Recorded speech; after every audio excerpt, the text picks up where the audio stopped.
They say what doesn't kill you makes you stronger, but others say what does kill you, so to speak, can make you anti-fragile. So which is it? Is it wise to focus my energy on bouncing back from difficulty or in being anti-fragile? Hello, I'm happy you're here. I'm Nusi. Do you ever feel one thing is wise and also its seeming opposite? I do. Welcome to Wise Discrepancies, where we examine contradictory sayings that are wise and think about when each one works best. Because at the end of the day, we're all just trying to be as wise as we can. And sometimes wisdom doesn't come from choosing one truth, but from learning how to hold two or a few. Friedrich Nietzsche once wrote, "That which does not kill us makes us stronger." It's a line often repeated, and it's the spirit behind the idea of resilience. What doesn't kill you makes you stronger tells us pain can shape you, that suffering endured is strength earned. It's the kind of phrase we reach for in hard times, after loss, heartbreak, failure, and it holds a kind of quiet courage. I made it through, I'm still here. It's wise when you need to remind yourself or others of your capacity or their capacity to endure. But then there's this idea of antifragility. Coined by Nassim Nicholas Taleb, antifragile means something that grows stronger from stressors, shocks, and volatility. Not just surviving disorder, but benefiting from it. Not just recovering from pressure, but gaining new capability because of it. In his words, quote, "Antifragility is beyond resilience or robustness. The resilient resists shocks and stays the same. The antifragile gets better."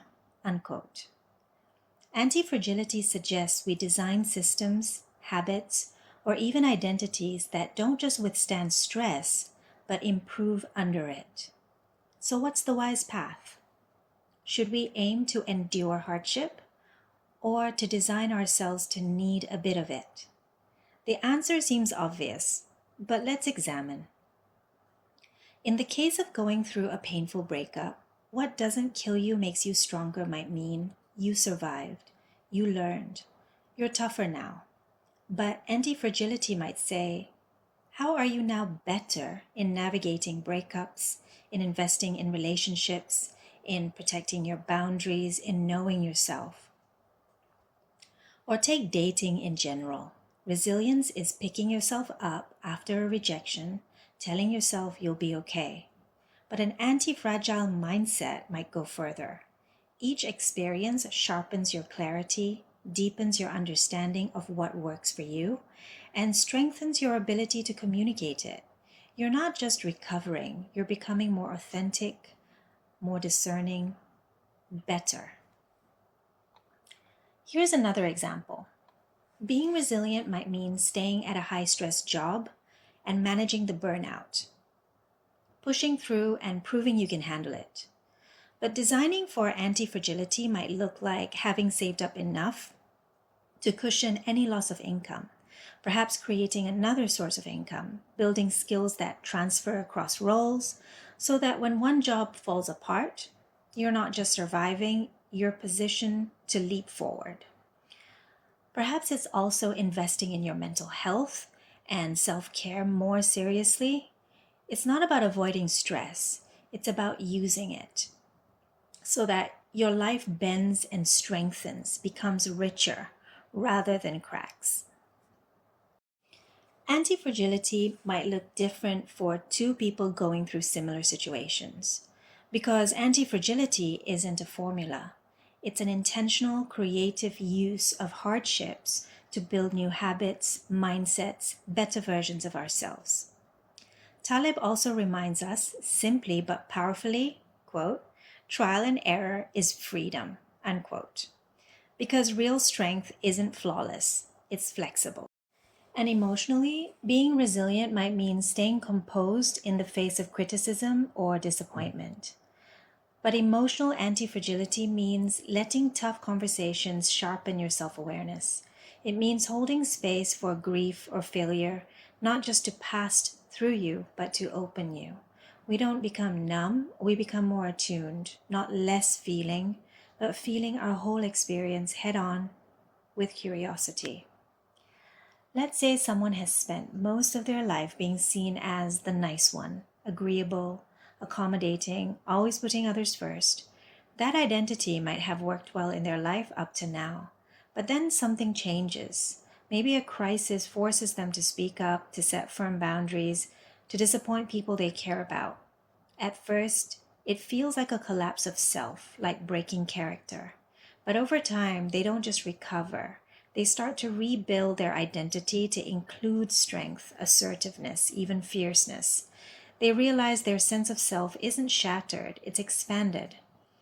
Now, challenge doesn't just test their identity, it reveals what's ready to evolve. This is emotional antifragility, not a hardened mask, but a more dynamic, more whole version of self that emerges because of stress, not in spite of it. Let's be honest though, in a perfect world, we would all be antifragile. We would build our lives in ways that don't just survive shocks, but gain from them. But in the real world, the road toward becoming antifragile requires resilience. Resilience is the ground beneath the building. It keeps us standing as we learn how to grow stronger from the fall. It's the attitude we carry. As Maya Angelou said, "I can be changed by what happens to me, but I refuse to be reduced by it." And another one from Rumi, "Don't get lost in your pain. Know that one day your pain will become your cure." These remind us that hardship isn't just to be endured, but to be understood, to be seen as holding value. And yet, not all pain is productive. Not every stressor leads to strength. Some wounds need time, safety, and care to heal. And keeping resilience as our foundation keeps us going.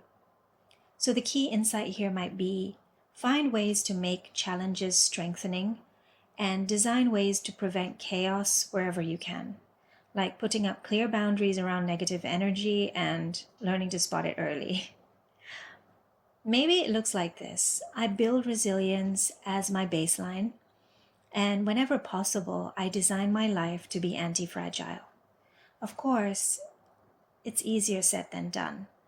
In the middle of a heavy setback, it's hard to imagine any good could come of it, of course. Not to mention, we don't all have the resources, time, energy, money to design for antifragility, and surviving might be the best we can do at this time. But even in these times, being anti-fragile might look like becoming a version of ourselves that has more self-compassion than ever before. And this brings us back to the common thread I'm discovering in all wisdom: trust. Trust that even heavy setbacks contain the seed of strength. So what about you? Is this a moment to endure or to design for antifragility? If this helps you pause, reflect, or breathe a little deeper, subscribe to Wise Discrepancies, because we're all just trying to be as wise as we can, right?